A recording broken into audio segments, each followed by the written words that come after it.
गांव के बाहर एक पुराना सुनसान कुआं था।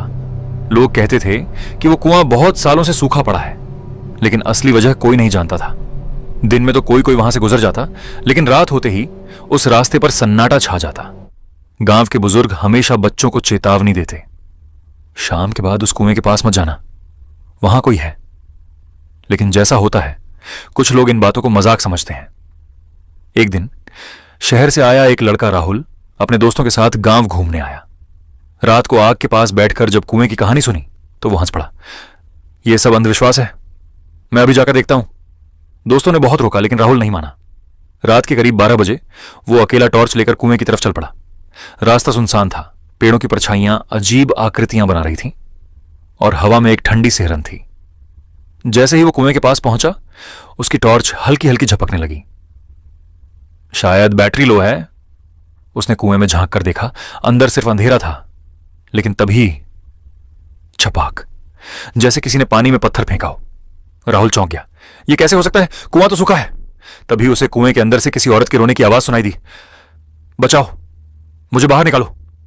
राहुल का दिल तेजी से धड़कने लगा, लेकिन जिज्ञासा डर से ज्यादा थी। कौन है वहां, उसने पूछा। आवाज आई, मैं गिर गई हूं, मुझे हाथ दो। राहुल थोड़ा झुका और जैसे ही उसने हाथ नीचे बढ़ाया, अचानक एक ठंडा सड़ा हुआ हाथ उसकी कलाई पकड़ लेता है। राहुल चीख पड़ा, छोड़ो मुझे। लेकिन वो हाथ धीरे धीरे उसे नीचे खींचने लगा। टॉर्च गिर गई और उसकी रोशनी में एक चेहरा दिखा। लंबे बिखरे बाल, सफेद आंखें और एक भयानक मुस्कान। वो चुड़ैल थी। वो फुसफुसाई, बहुत दिनों बाद कोई आया है।